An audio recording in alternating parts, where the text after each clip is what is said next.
Good morning. I'd like to talk to you about personal safety and the law of triangles. My name is Jim Swan. I'm a civil engineer. Throughout my life, I've had to deal with many situations that have dealt with both public safety and my personal safety. What I'd like to is to introduce you a little bit more to the 3 points of the triangle. The first is your head. In order to survive any type of an incident, you have to protect your head, whether you are falling into an object or whether an object is falling at you. Because once you're knocked out, you become a part of the scenery. The second point of the triangle is to remember that breathing is everything to you. If something is coming at you and it is inappropriate for you to breathe, a dust storm or anything, turn away. Hold your breath, turn away. Whatever it takes to reduce that. That might be breathing into your shirt if it's a large dust storm. And the third point of the triangle is where should you be?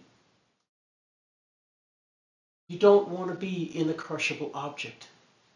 You want to be in the green zone. When I was a child, they talked about earthquakes and other things. They actually had us go underneath the desks and crawl in there. This is a crushable object. You could be just fine next to that crushable object, but you don't want to be in the crushable object. To make my point, I'd like to take you on a little bit of a trip here. I'd like you to close your eyes and just relax a moment and take a little trip to the Great Wall of China. On your way there, you stop at a park. As you get out and you're enjoying the weather, all of a sudden, the earth shakes. You protect your mouth. You go next to a bench to make sure that no object falls upon you. After it's all over, you step up and you see some kids coming out from one area. You choose to investigate. It's a school. And there's a building that has collapsed. And you notice a small triangular spot where you could go in and find out if there's any surviving kids. You crawl in on your hands and knees, and you go to each of the desks. Find a child in the desk, and they are in the crushable object. You go to the next desk, and again, the object is crushed around them. I would like you to open your eyes and wake up again. Remember, all it takes is a very, very thin piece of material to go through you. An arrow is very small, but it can go right into you. Remember, any object around you can become brittle and break and shatter and have many spikes to it. I would like you to now go back to that scene that you've created. You're not there, but a rescuer is there. And the rescuer crawled through that hole. They went to each desk and they touched the neck of each child. Of course, they shed one tear. They moved to the next. They moved to the next. They made their circuit of the building. They came back out.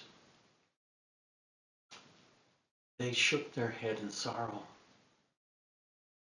The authorities thought that the person who was the rescuer that was shaking their heads over the idea that there was no survivors. But in truth, the rescuer doesn't understand why, through habit, this rule of diving under a desk persists.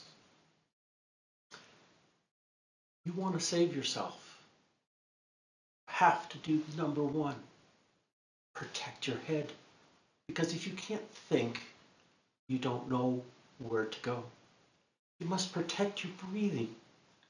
Because if you can't breathe, you can't survive. You must know where to go. You must stay in the green zone, next to the crushable object, here, not inside of the can. As a close, I'd like you to remember the most important thing: live life to the fullest and always be aware of your surroundings. If you like this safety tip, it's thumbs up and subscribe to Swan Engineering.